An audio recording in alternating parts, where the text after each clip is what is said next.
वक्रतुंड महाकाय कोटिसूर्यसमप्रभ निर्विघ्नं कुरु मे देव सर्वकार्येषु सर्वदा। शुक्लां विचारसार परमाद्यां जगद्व्यापिनीं वीणा पुस्तकधारिणीं अभयदां जाड्यान्धकारापहां हस्ते स्फटिकमालिकां विदधतीं पद्मासने संस्थितां वन्दे तां परमेश्वरीं भगवतीं शारदाम्। ओम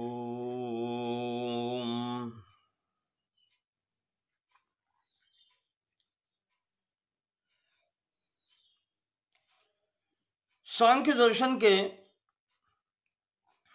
इस 14वें खंड में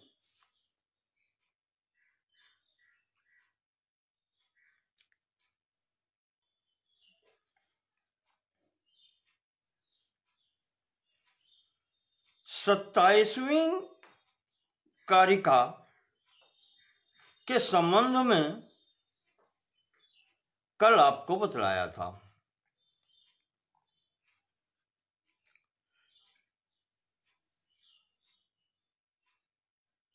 जिसमें मन की स्थिति बताई गई थी।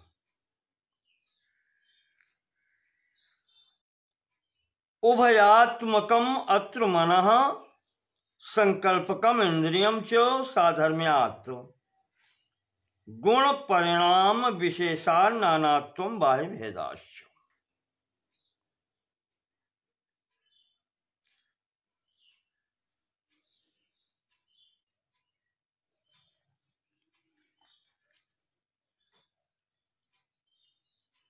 मन की गणना दोनों प्रकार के ज्ञानेंद्रियों में भी और कर्मेंद्रियों में भी।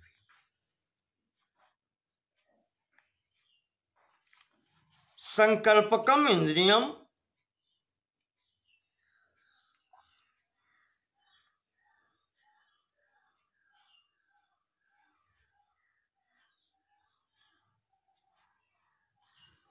और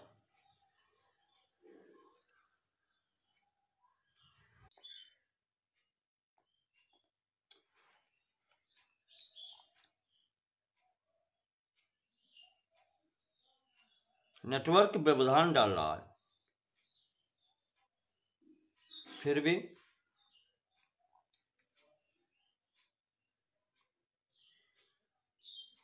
मन का ये संकल्प करना असाधारण लक्षण है। इंद्रियों के द्वारा जो विषय के संबंध में ज्ञान प्राप्त किया जाता है उसके बारे में ये ऐसा है, ये ऐसा नहीं है, इस प्रकार की कल्पना मन कर सकता है, करता है।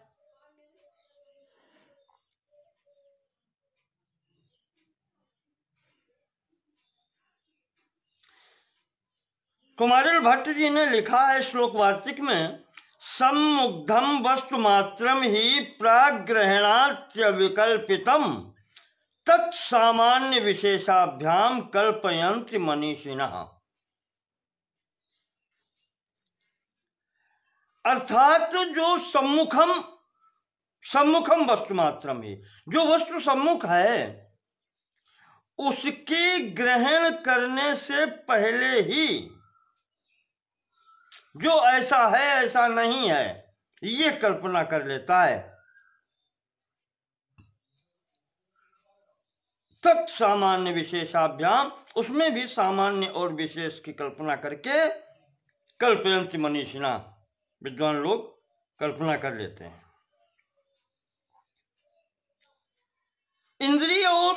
वस्तु के संबंध से जो ज्ञान होता है, जो एकमात्र वस्तु से ही होता है, वस्तु के संपर्क से होता है, तो वो कहते हैं कि ऐसा होता है जैसे गूंगे के लिए गुड़, अभिव्यक्त नहीं कर पाता।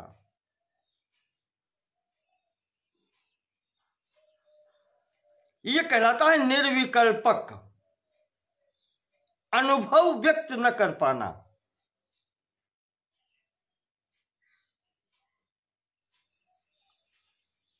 और यहां से जब ये मन के पास पहुंच करके और अहंकार से होते हुए जब बुद्धि के पास में पहुंचता है, तब वो निश्चित हो जाता है, हाँ ऐसा है, तब वो कहलाता है सविकल्पक, फिर वो व्यक्त होता है। और इसे ही हम कहते हैं प्रत्यक्ष होना। ये प्रक्रिया पूरी प्रत्यक्ष होना कहलाती है।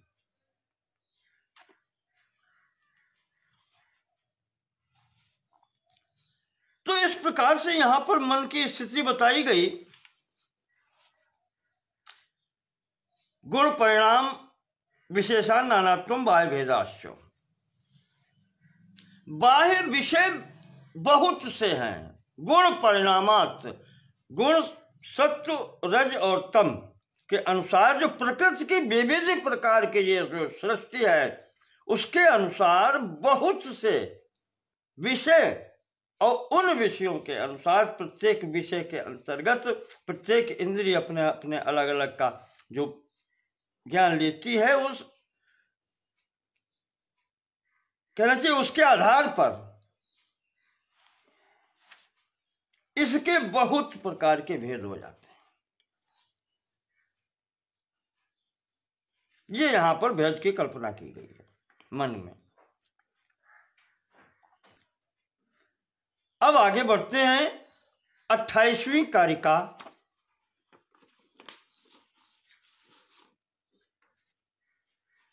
शब्दादिषु पंचानाम आलोचन मात्रम इष्यते वृत्ति वचनादान विहरणोत्सर्गानंदाश्च पंचानाम।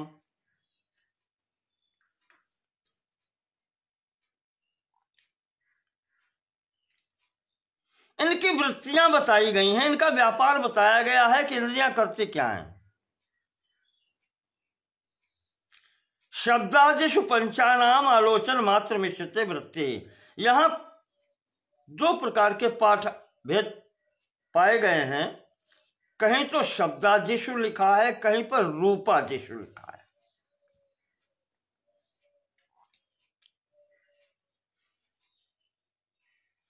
पीछे जो बतलाया था 26वीं कारिका में, बुद्धीन्द्रियाणि चक्षु श्रोत्र घ्राण रसनत्वाख्यानि, वहां चक्षु इंद्री पहले गिनाई थी।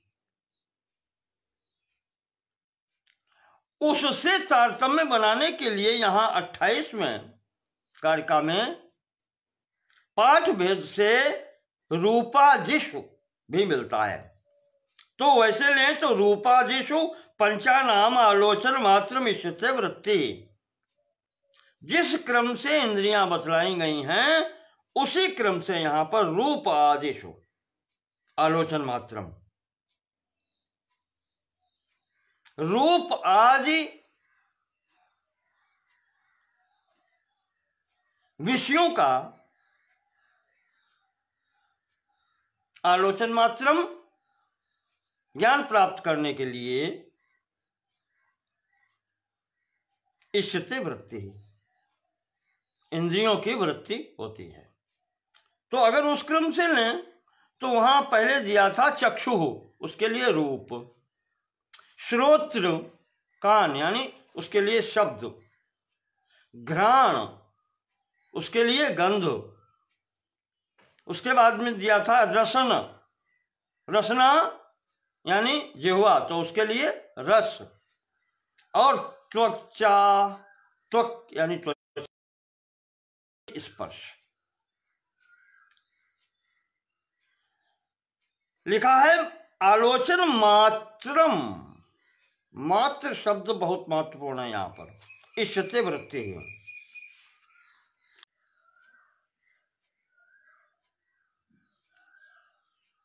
मात्रम का अर्थ है कि एक इंद्रिय अपने विषय मात्र यानी केवल एक विषय का ज्ञान प्राप्त करती है। एक इंद्रिय जैसे चक्षु हो, आंख है तो केवल वो रूप ग्रहण करती है, शब्द गंध आदि का ग्रहण नहीं करती। तो मात्र का प्रयोग यहां यह दिखलाता है कि विशेष इसका विषय है, विशेष प्रयोजन है इसका।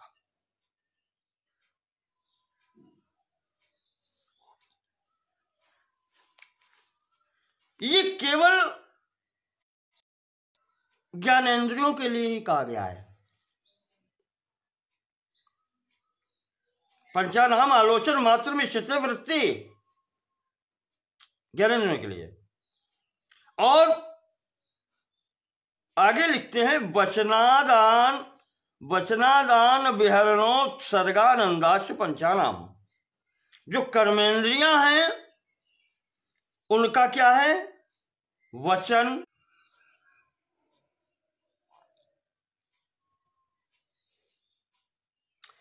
तो कर्मेंद्रियों के लिए बताया है वाणी, जो वाक, उसका व्यापार है बोलना।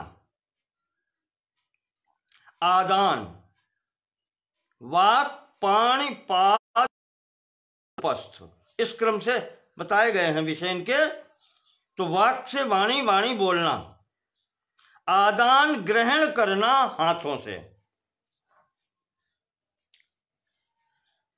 विहरण, विहरण गमन आगमन की क्रिया पैरों के द्वारा।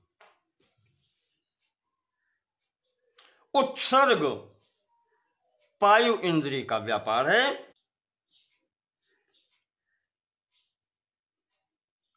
उत्सर्ग पायु इंद्रिय का व्यापार है, मलोत्सर्ग इत्यादि। जो कुछ भी खाते हैं उसको मल रूप में उत्सर्ग करना। यहां आया है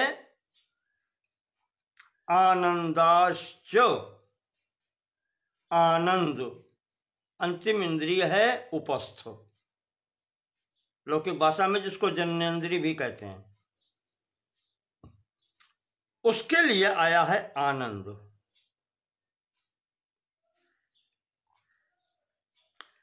अब यहां पर एक शंका है, इस आनंद को महत् के प्रसंग में भी लिया गया था कि इसकी स्थिति है महत् में, और यहां ये ला करके इन्होंने कर्मेंद्रिय में डाल दिया आकर के।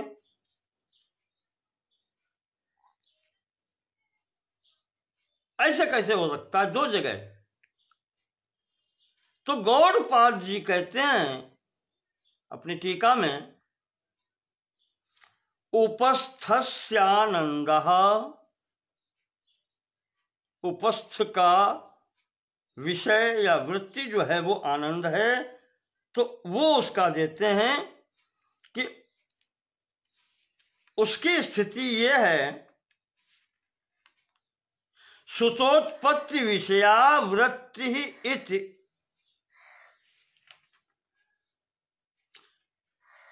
सुतोत्पत्ति विषया वृत्ति, पुत्रादि उत्पन्न करने की वृत्ति, यह आनंद में इन्होंने ग्रहण की है। वहीं पर जयमंगला टीकाकार आचार्य शंकर कहते हैं, आनंदम आनंदौ ह्लादः शुक्र विसृष्टि संसृष्टि सुखम, शुक्र विसृष्टि संसृष्टि सुखम तदुपस्थेन्द्रिय वृत्ति। अर्थ स्पष्ट है। तो ये यहां पर 10 इंद्रियों के अपने अपने अलग अलग व्यापार बतलाए गए हैं, ये विशेष में आते हैं। ज्ञानेन्द्रिय केवल एक अपने विषय का ही लेते हैं।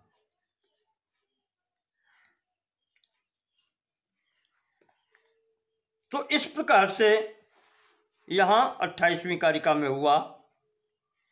अब आगे 29वीं कारिका में स्वलक्षण्यम वृत्तिस्त्रयस्य सैषा भवत्य सामान्या।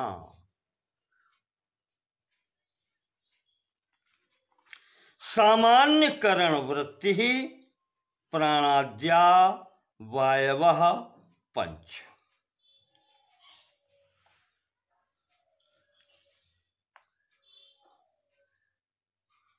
अंतःकरण के विषय में कहते हैं, अंतःकरणम जो अंदर स्थित हैं, करण कहलाते हैं ज्ञान प्राप्ति के साधन। उसमें 3 अंदर हैं और 10 बाहर हैं।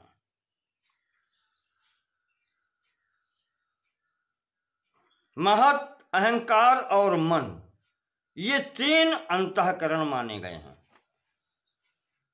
और बाह्यकरण जो बाहरी साधन हैं वो 10 इंद्रियां हैं, पंच कर्मेंद्रिय, पंच ज्ञानेंद्रिय। तो यहां अंतःकरण की बात पहले करते हैं। स्वलक्षण्यम वृत्ति ही त्रयस्य वृत्ति ही। इन अंतःकरण के 3 अंगों की वृत्ति जो है, महत, अहंकार और मन की, स्वलक्षण्यम वृत्ति ही, जो इनके लक्षण बताए गए हैं प्रथम, वही इनका व्यापार है, कुछ अलग नहीं है। जैसे कहा गया था अध्यवसाय बुद्धि, अध्यवसाय ही बुद्धि है। तो वो जो लक्षण बताया गया था, तो इसका व्यापार भी है अध्यवसाय, निश्चय करना।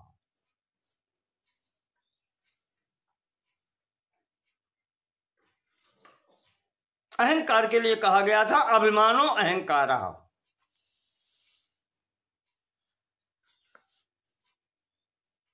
अभिमान ही अहंकार है। तो इसका व्यापार भी, इसकी वृत्ति भी, अहंकार की वृत्ति भी वही है अभिमान, मैं की अनुभूति, ये इसकी विवृत्ति है। इसी प्रकार मन, संकल्पकम मनः, संकल्प विकल्प करने वाला मन है, तो वो संकल्प करना ही इसका व्यापार है, ये इसकी वृत्ति है। स एषा भवति असामान्या, यही असामान्य भी है, ये सामान्य नहीं है, तीनों का अलग अलग है, अपना अपना अलग अलग है, ये असामान्यता है। तो अब अंतःकरण में तीनों हैं तो कुछ सामान्य भी होगा। कहा हाँ, सामान्य करण वृत्ति ही प्राणाद्या वायवः पंच। इनकी सामान्यता ये होती है कि जहां पर ये तीनों हैं वहां 5 प्रकार की वायु जो कही जाती हैं, प्राणाद्या वायवा पंच, प्राण आदि जो 5 वायु हैं, इनकी उपस्थिति होती है। जहां पर ये तीनों उपस्थित होते हैं, महत, अहंकार और मन, वहां ये उनके प्रतीक रूप में ये 5 वायु ये सिद्ध करती हैं कि इसके अंतर्गत महत, अहंकार और मन है। जहां अंतःकरण है वहीं इन 5 वायु का व्यापार होता है। नाम बताते हैं इनके: प्राण, अपान, व्यान, उदान और समान। प्राण, अपान, व्यान, उदान और समान, ये 5 प्राणवायु हैं।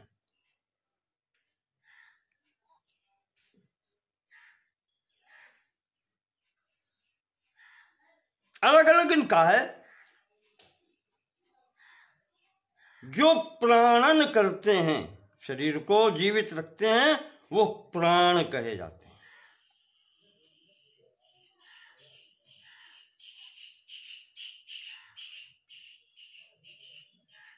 अपनयनात् अपानः,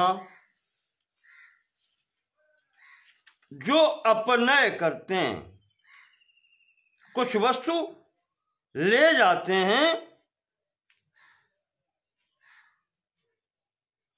आहारादीनाम समम नयनात्, लो नहीं, प्राणनाथ, प्राण उच्चते, प्राणों को देने के कारण ये प्राण कहा जाता है। तथापि अपनयनाद अपानः, ये जो आहार जो है ये लेकर के जाता है, जो नीचे की ओर, ये अपान है। तत्र यत् स्पंदनम तदपि सामान्य वृत्तिरिंद्रियस्य तथा समानो, शरीर में जो चेष्टा होती है, जो स्पंदन होता है, ये समान वायु से है।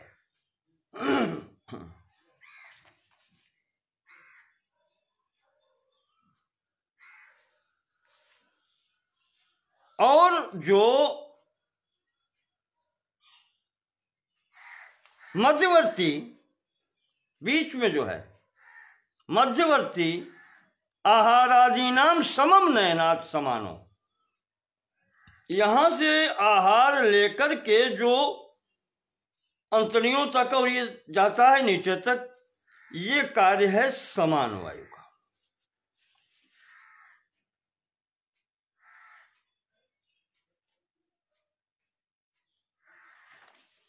ये भी समान वायु का ही कार्य है।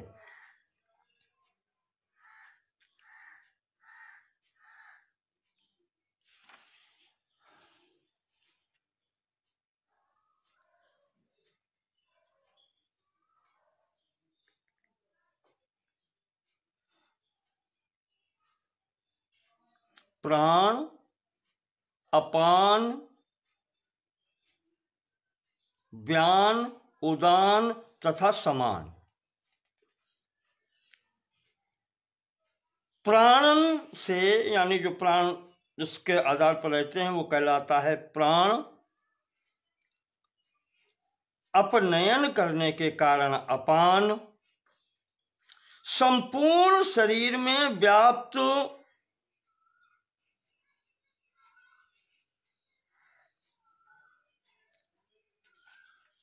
तथा अभ्यंतर की विभाग कर्तृ व्यान।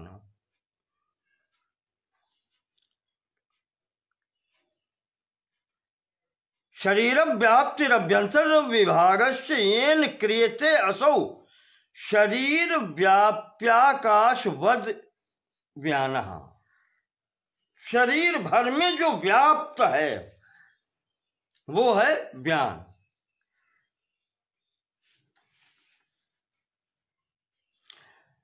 ऊपर की ओर चलने वाली जो है वो है उदान। जैसे आपको अब देखेंगे उद्गार जिसको कहते हैं, उल्टी वमन होता है जब, तो वो एकदम जो ऊपर को उछाल मारती है, ऐसे ही ऊपर की ओर जो आरोहण करने वाली है वायु, वो है उदान। और वही बताया जो आहार आदि को ले जाकर के संपूर्ण शरीर में बांट देती है, वो कहलाती है समान। इस प्रकार से ये 5 वायु हैं, 5 प्राण कहे जाते हैं। और यह सामान्यकरण वृत्ति अंतःकरण की है। अंतःकरण की जो समानता है, यानी जहां पर तीनों उपलब्ध हैं, महत, अहंकार, मन, वहां पर इन 5 प्राणों की उपस्थिति होती है।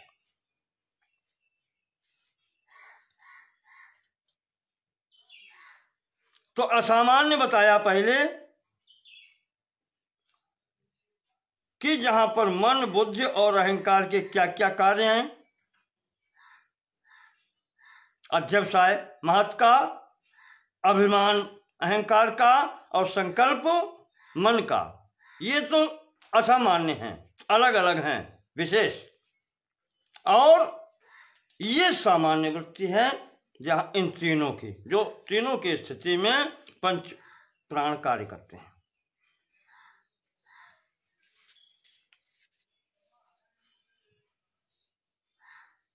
इसके बाद में आते हैं कारिका 30। ये कहती है युगपत चतुष्टयस्य तु वृत्ति क्रमशश्चो तस्य निर्दिष्टा दृष्टे तथाप्यदृष्टे त्रयस्य तत्पूर्विका वृत्ति। जो दृष्ट विषय हैं, प्रत्यक्ष विषय हैं,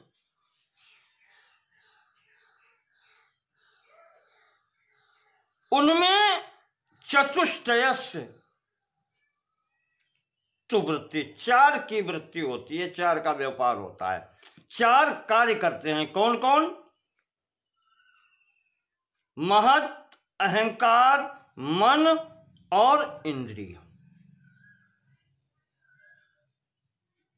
ये 4 प्रत्यक्ष वस्तुओं के और क्रमशः भी करते हैं।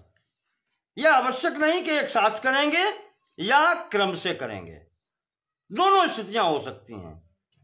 ये एक साथ भी करते हैं और क्रमशः भी करते हैं, एक एक करके भी करते हैं।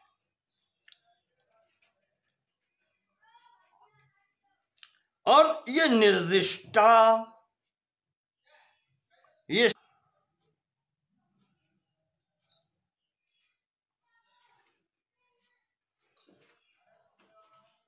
निर्दिष्टा शब्द जो प्रयोग किया गया है, निर्देश जो बतलाता है, तो निर्देश कौन देता है?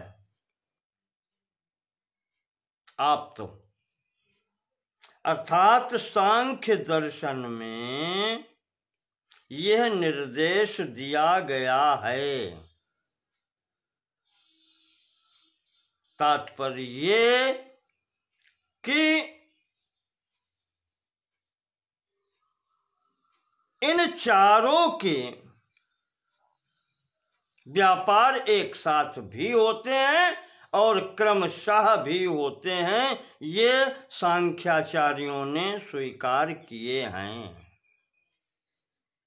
ये सब सांख्य के आचार्यों को मान्य हैं।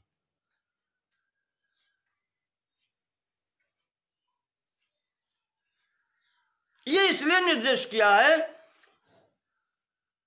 कि न्याय शास्त्र में एक साथ नहीं माना गया है, वहां क्रमशः ही माना गया है।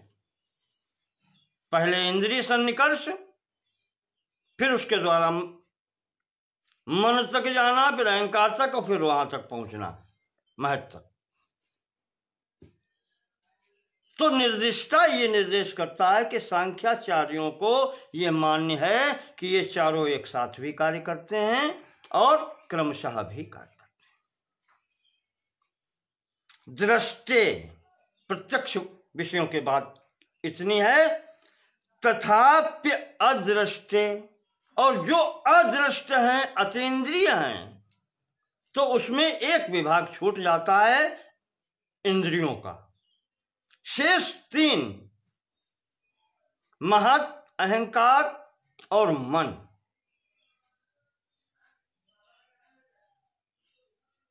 इनका एक साथ भी कार्य होता है और क्रमशः भी होता है।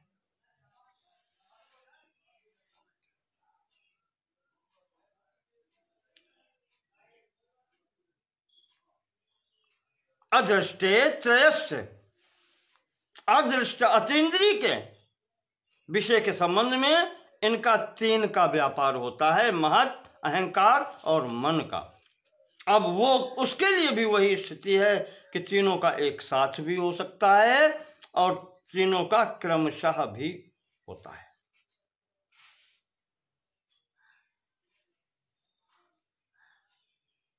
सांख्य सूत्र के द्वितीय अध्याय में सूत्र आया है, क्रमशः अक्रमशश्चेद चेत इंद्रिय वृत्ति। क्रमशः क्रमशश्चेन्द्रिय वृत्ति, क्रमशः भी अक्रमशः भी च इंद्रिय वृत्ति। ये क्रम से भी हो सकती है, अक्रम से।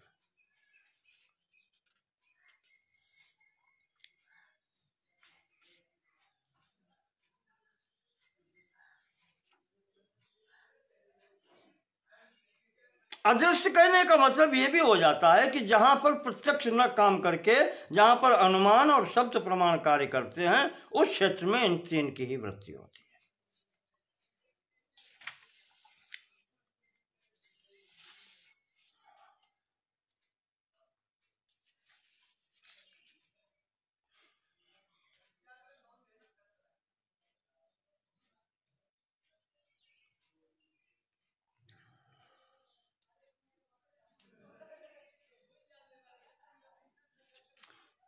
यहां एक आया है,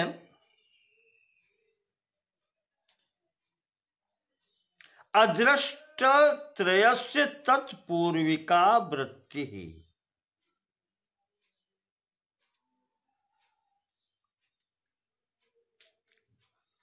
तो अदृष्टे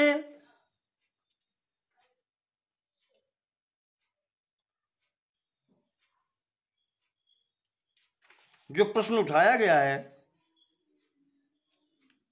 तत्पूर्विका वृत्ति,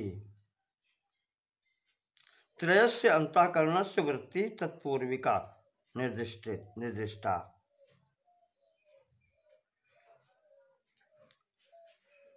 इंद्रियों की कार्य व्यापार करने से पहले जो वृत्ति है वो भी तीन की है, बुद्धि, अहंकार और मन की। ये भी होती है क्योंकि सब निर्दिष्टा के अंतर्गत है, ये सब माना गया है।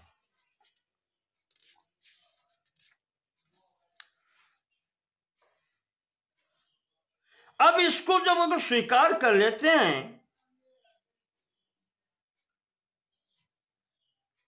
तो एक प्रश्न सामने आता है कि जब प्रत्यक्ष होता है कोई विषय या वस्तु, तो उसके साधक हैं कौन है? अंतःकरण है या कोई अन्य निमित्त भी है?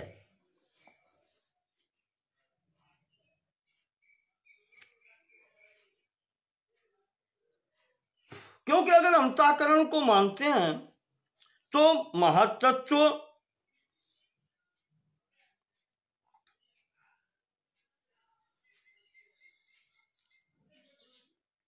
अहंकार और मन, तीन अंतःकरण और 10 जो बाह्य कारण हैं, बाह्य करण हैं,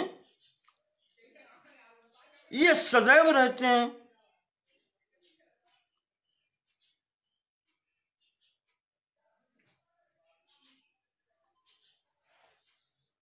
उनकी वृत्तियां सदैव क्यों नहीं रहती? कहने का मतलब है कि जो पहले कहा था इंद्रियों का कि एक एक करके ज्ञानेन्द्रियां,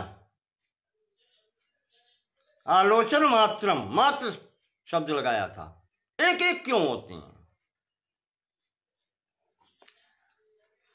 तो उसका उत्तर यहां देते हैं आकर के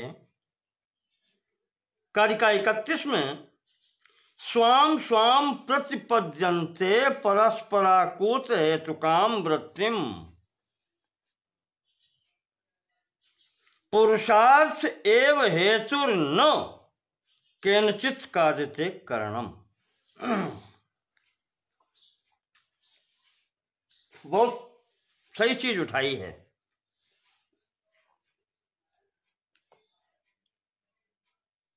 आकूत शब्द यहां पर विशेष आया है, इसका इन्होंने दिया है अब अर्थ। इसका आकूत शब्द का अर्थ ये होता है, इसे आप कह सकते हैं अभिप्राय। माठर वृत्ति में अभिप्राय प्रयोग किया गया है। वाचस्पति मिश्र ने माना है कि अपने कार्य में प्रवृत्त होना, अभिमुख होना, इस आकूति का नाम है। आकूति जो कहा गया है, इस शब्द का अर्थ यह है। जयमंगला टीकाकार आचार्य शंकर कहते हैं स्ववृत्ति भोग। कुल मिलाकर के आपको अब अनुमान हो गया होगा कि कहना क्या चाहते हैं।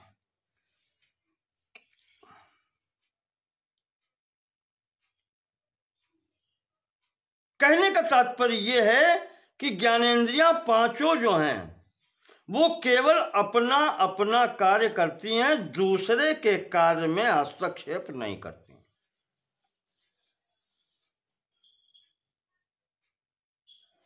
सीधा अर्थ आप ये मान लीजिए इसको।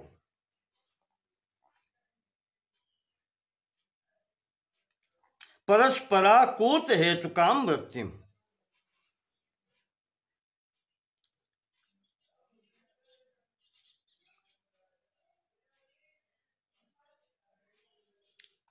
आकूत हेतुकाम वृत्तिम यानी कि एक दूसरे को समझते हुए, किसी दूसरे के कार्य क्षेत्र में हस्तक्षेप न करते हुए अपना ही कार्य देखती हैं।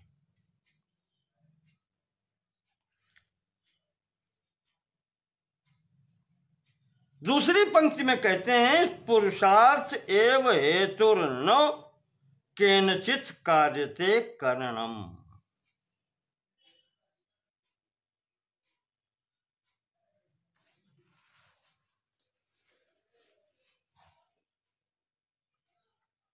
पुरुषार्थ एव हेतु, ये कार्य क्यों करती हैं, व्यापार क्यों करते हैं, इनका हेतु जो है, कारण जो है, वो पुरुषार्थ एव हेतु, पुरुषार्थ ही कारण है। अब पुरुषार्थ अंतिम ले लीजिए, केवल प्राप्त करना ही इसका कारण है और कोई कारण न केनचित। पुरुषार्थ एव हेतु, एव हेतु यही कारण है, केवल मात्र। हाँ, कहा न केनचित कार्यते करणम, और कोई कारण नहीं है। ऐसा क्यों कहा? टीकाकार कहते हैं ये इसलिए कहा है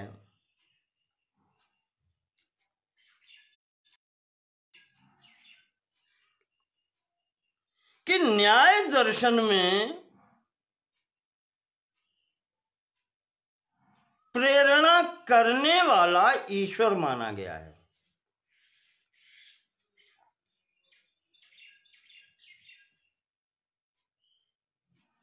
इसलिए उससे भेद दिखाने के लिए सांख्य दर्शन ये कहता है कि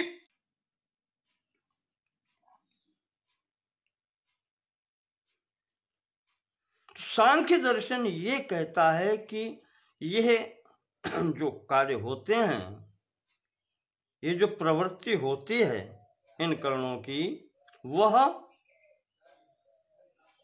केवल पुरुषार्थ के लिए होती है। पुरुषस्य अर्थ है पुरुष के लिए प्रकृति की प्रेरणा से होती है।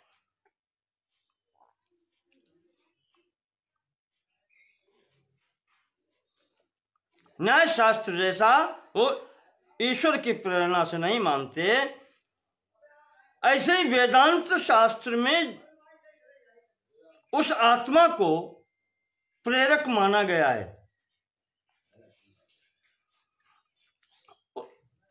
हो गया, प्रेरक उसको माना गया है, जीव को प्रेरक माना गया है, जो सांख्य शास्त्र नहीं मानता है। सांख्य प्रकृति को प्रेरक मानता है, पुरुषार्थ एव हेतु, पुरुष का प्रयोजन सिद्ध करना, पुरुष को कैवल्य दिलाना, ये स्वीकार करता है। और यहां टीकाकार एक उदाहरण और देते हैं कि इंद्रियां, ज्ञानेंद्रियां कैसे कार्य करती हैं। जैसे किसी सेना में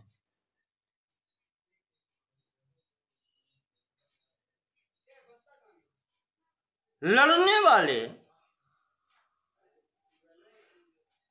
सैनिक अलग अलग शस्त्रों अस्त्रों के साथ में होते हैं। कोई तलवार वाला है, कोई लाठी वाला है, कोई बंदूक वाला है, इत्यादि। जब वो रण क्षेत्र में युद्ध करते हैं तो वह केवल अपने ही आयुध का प्रयोग करते हैं, किसी दूसरे के कार्य क्षेत्र में हस्तक्षेप न करते हुए। जो साथी उसके और हैं सैनिक, उनके कार्य क्षेत्र में हस्तक्षेप न करते हुए वो अपने अपने अस्त्र शस्त्रों का ही प्रयोग करते हैं। लाठी वाला बंदूक नहीं चलाता।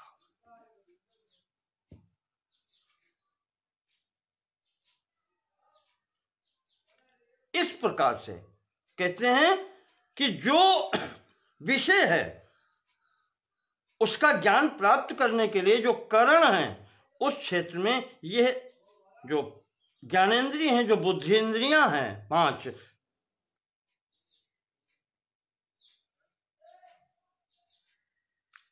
आंख, कान, नाक,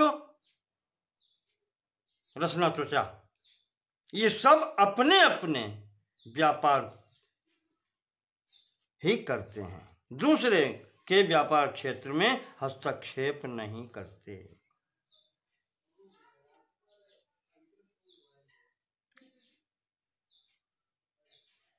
किसी प्रकार का, जैसे देख लें उदाहरण में, किसी प्रकार से एकदम अचानक कोई शब्द हो तो नेत्र अपना काम करते हैं। शब्द प्राप्त कर लिया कान ने, पर नेत्र भी अपना कार्य करते हैं, जो उनका कार्य है।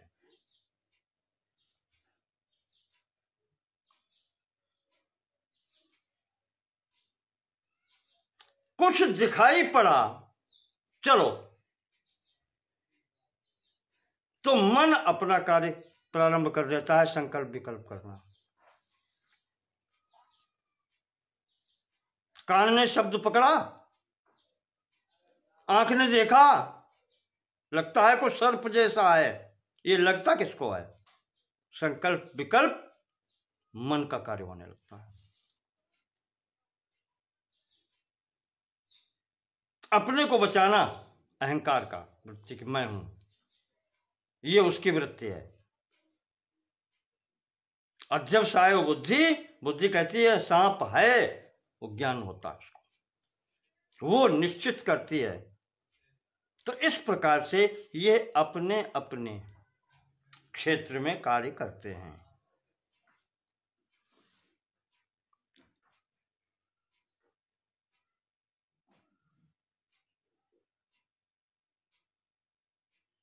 अब यहां पर जो प्रेरणा देने वाला है वो कहते हैं कि पुरुषार्थ ही प्रेरणा देने वाला है। ईश्वर या जीव, ईश्वर न्याय दर्शन के अनुसार जीव, वेदांत के अनुसार जो स्थिति है वो ये स्वीकार नहीं करते। ये यहां पर 31वीं कारिका कह रही है।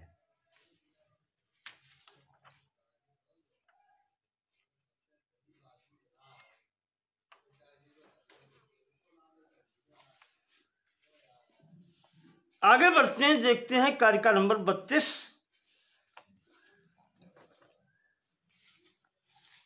32वीं कारिका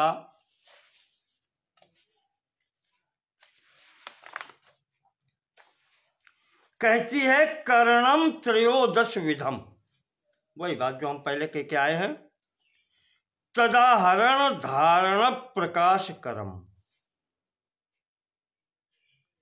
कार्यम च तस्य दशधा आहार्यम धार्यम प्रकाश्यम च।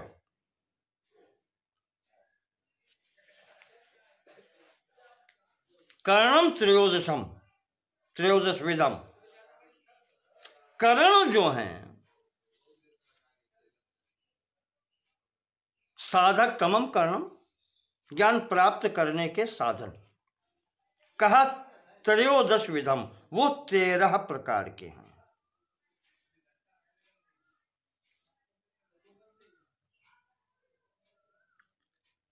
और वो उनका कार्य 3 प्रकार से होता है। 13 करण जो हैं, जो साधन है ज्ञान प्राप्त करने के, उनका कार्य 3 प्रकार से होता है। आहरणम, धारणम, प्रकाशकरम।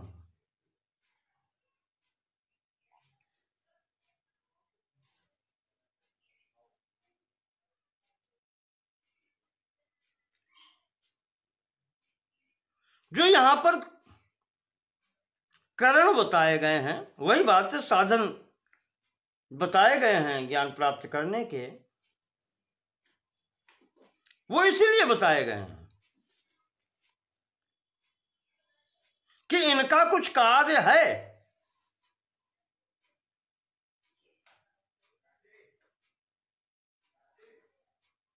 कलम से जैसे आप लिखते हैं,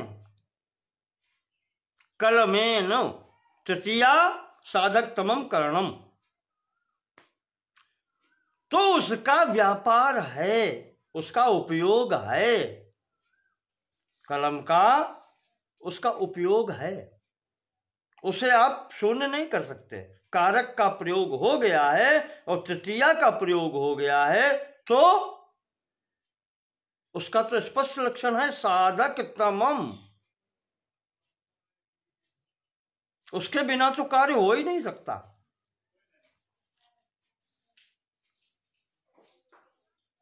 साध्य के लिए जो कहना चाहिए कि अति आवश्यक है, साधक तमम, वो करण कहा जाता है।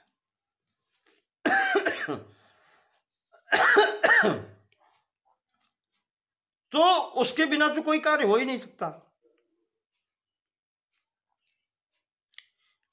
तो इस कारण से जब करण कह ही दिया है, तो करण शब्द से स्वयं ही बोध हो जाता है कि इनका कार्य अति आवश्यक है।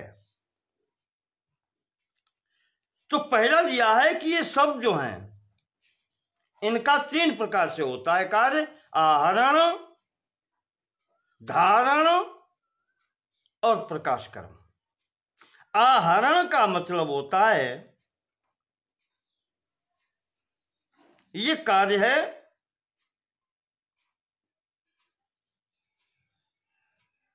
अपने विषय को प्राप्त करना।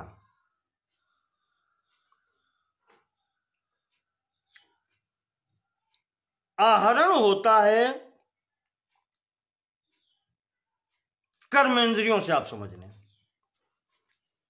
स्व-विषयोपादान, अपने विषयों तक पहुंचना, उनको प्राप्त करना, ये कर्मेंद्रियां करती हैं।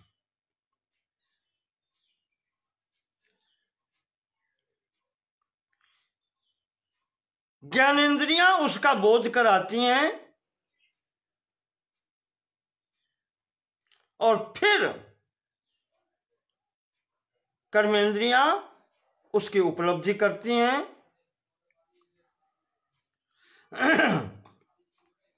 और वो अपना कार्य है किसी भी प्रकार से करें, चाहे आदान, वही पांचों कर्मेंद्रियों के कार्य जो हैं, जो आपको पीछे बताए गए हैं, आदान और गमनागमन, वो आप समझ लें। हाथ से आदान, पैरों से गमनागमन, पायु से उत्सर्ग और उपस्थ से आनंद। किसी भी स्थिति के द्वारा अपने ये कर्मेंद्रिय जो हैं वो इस प्रकार से करती हैं उपलब्धि, और वहीं पर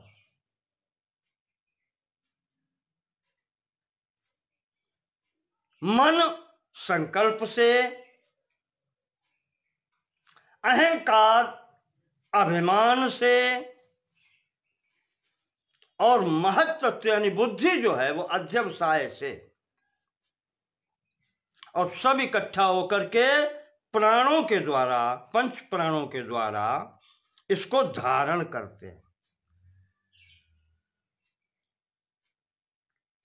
शरीर या सृष्टि इसको धारण करते हैं, तो इस प्रकार से ये धारण वृत्ति सिद्ध होती है। पहले आहरण प्राप्त करना और फिर उसको धारण कैसे करना, ये सिद्ध होती है, और फिर इसके अंत में क्रिया जो है प्रकाशकम, ज्ञान प्राप्त करने की। तो जब आहरण हो जाता है, धारण हो जाता है, बाहरी वस्तु का पास होने पर इंद्रियों के द्वारा उसका ज्ञान प्राप्त होकर के, और जब महत तक धारा पहुंच जाती है तो वहां पर अध्यवसायो बुद्धि वो निश्चित करती है, और वही यहां पर ज्ञान हो जाता है। तो कार्यम च तस्य दशधा आहार्यम धार्यम प्रकाश्यम च, इस प्रकार से 10 प्रकार से जो 10 इंद्रियों से, पंच ज्ञानेंद्रिय पंच कर्मेंद्रिय से जो पहुंचती है, कहना चाहिए जो उनकी वृत्ति के द्वारा जो ज्ञान अंदर पहुंचता है, वो निश्चित होने की स्थिति में इस प्रकार से आहार्य होता है, धारण होता है, और फिर प्रकाशकम यानी ज्ञान किस दिशा में पहुंचता है। और जब ये पहुंचता है तो यही 10 प्रकार के, कहना चाहिए कि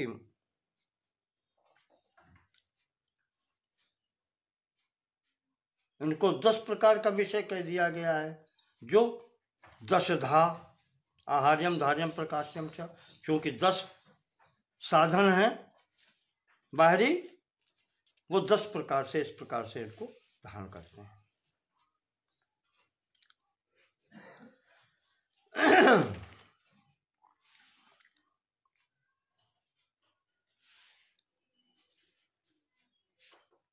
यहां पर एक तर्क और देते हैं गौड़पाद जी कि ये तीनों क्रियाएं जो हैं, आहरण, धारण और प्रकाशन, ये क्रियाएं सकर्मक हैं, अकर्मक नहीं है।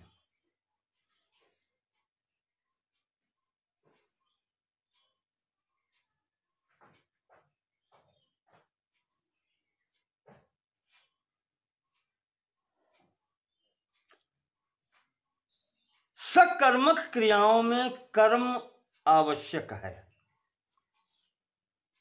तो इनके कर्म क्या है?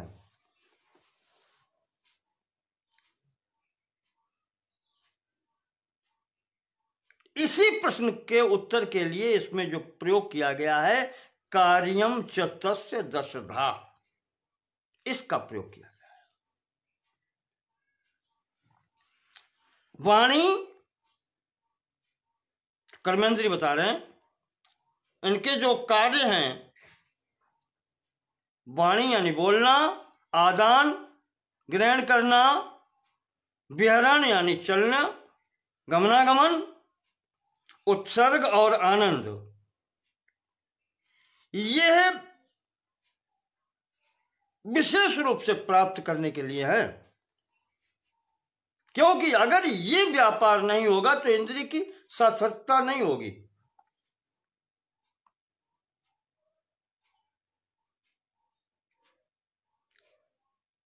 अब ये जिस किसी प्रकार से भी प्राप्त हो, यहां पर इन्होंने दिया है कि दिव्य और अदिव्य दो प्रकार के होते हैं। तो 5 ही कर्मेंद्रिय हैं, तो दिव्य का लेते हैं अर्थ देवताओं के योग्य। कुछ ऐसे हैं जो देवताओं के योग्य हैं और उनके लिए ये स्थितियां बनती हैं कार्य, और 5 अदिव्य है। तो 5 विषय दिव्य और 5 अदिव्य मिलकर के 10 प्रकार के हो जाते हैं। कुछ लोग इस प्रकार से इसकी वो देते हैं।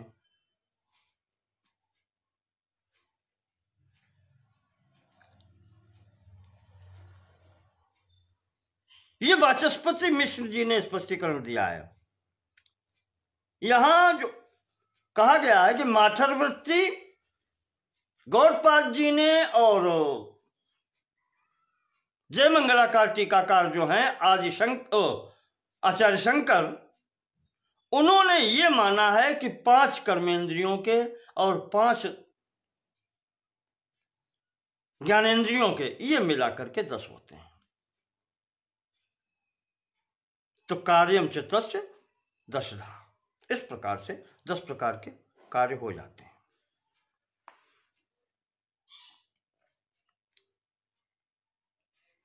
तो इस प्रकार से ये अलग अलग अपने स्पष्टीकरण हैं। यहां पर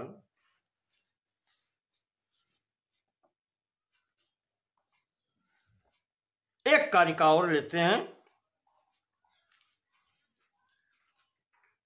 33वीं कारिका कहती है कि जो पिछली कारिका में कह दिया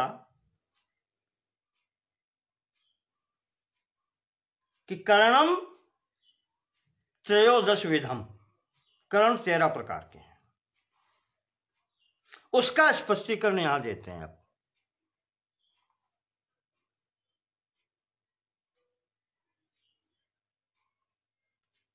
कारिका कहती है अंतःकरणम त्रिविधम दशधा बाह्यम त्रयस्य विषयाख्यम।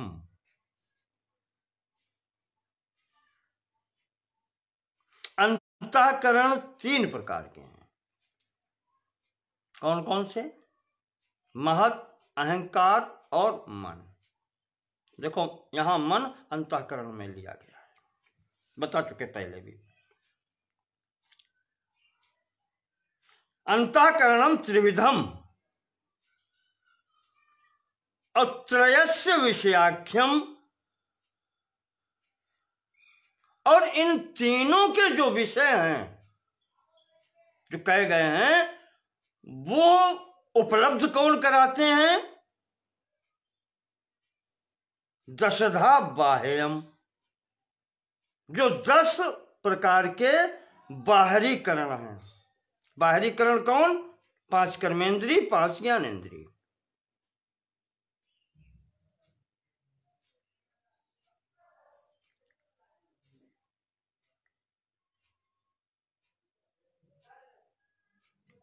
जो अंतःकरण 3 हैं, इनको प्राप्त, इनके जो विषय हैं उनको प्राप्त करने के लिए सहायक जो बाहरीकरण हैं 10 वो होते हैं।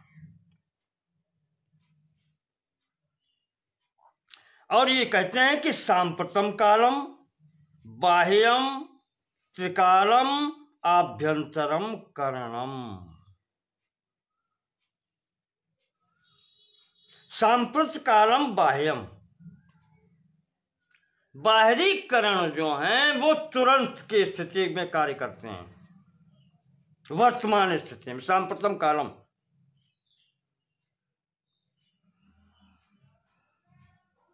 और जो तीन अंतःकरण हैं, त्रिकालम आभ्यंतरम, वो तीनों काल में काम करते हैं, भूत, वर्तमान और भविष्य। ये तीनों कालों में कार्य करते हैं।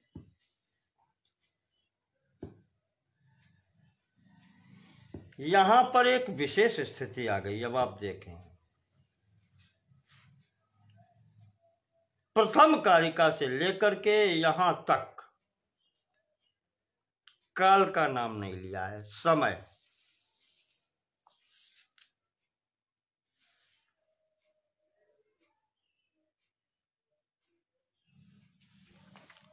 जब यहां से समय का नाम लिया ही नहीं है,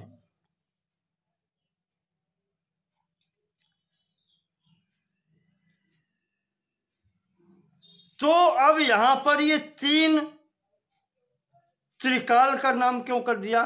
तीन भाग कैसे कर दिए? भूत, वर्तमान और भविष्य।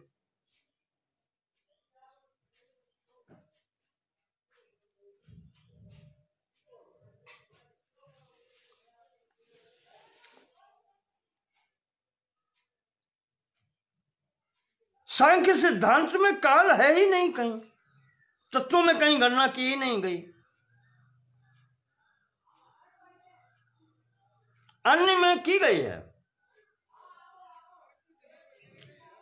अन्य दर्शनों में वैशेषिक है, न्याय है, इनमें अलग काल की वो है, पर सांख्य में तो है ही नहीं।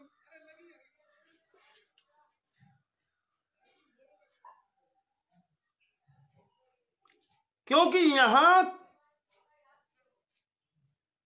भूत, वर्तमान, भविष्य कुछ नहीं, सब कुछ वर्तमान ही है। प्रकृति पुरुष जब अनादि हैं, तो इनके मध्य में काल की कोई सत्ता है ही नहीं। उनका सब कुछ वर्तमान ही है।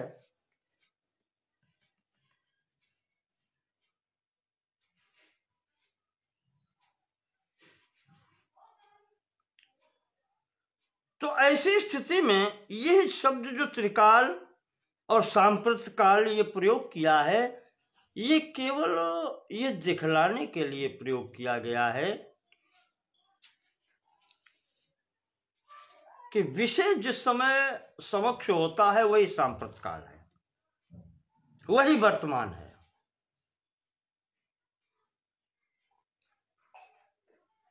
जैसे घड़ा सामने आता है, साक्षात हुआ, प्रत्यक्ष हुआ, तो वर्तमान, ठीक है। अब बाह्य करण जो है, बाहरी करण, इंद्रियां, वो उसके लिए ही अपना व्यापार प्रारंभ कर देती हैं।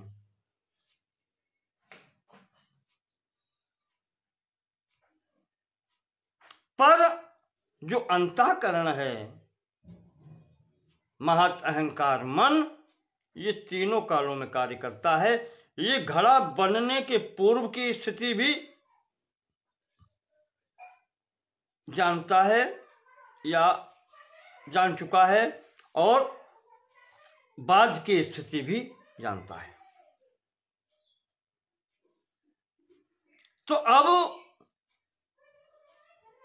विषय के पहले की स्थिति को भी जानता है, बाद की स्थिति को भी जानता है। तो अब व्यवहारिक रूप में तो भूतकाल, वर्तमान, भविष्य हो ही गया। तो सैद्धांतिक रूप से न मानते हुए यहां पर आचार्य ने या सांख्याचार्यों ने इसको व्यवहारिक मान्यता दे दी है काल को।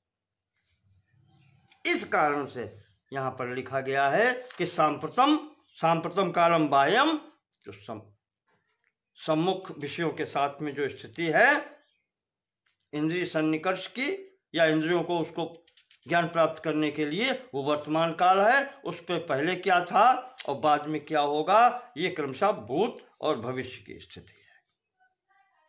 तो तीन जो अंतःकरण हैं वो तीनों काल में कार्य करते हैं, क्योंकि वो अव्यक्त से व्यक्त हुए हैं।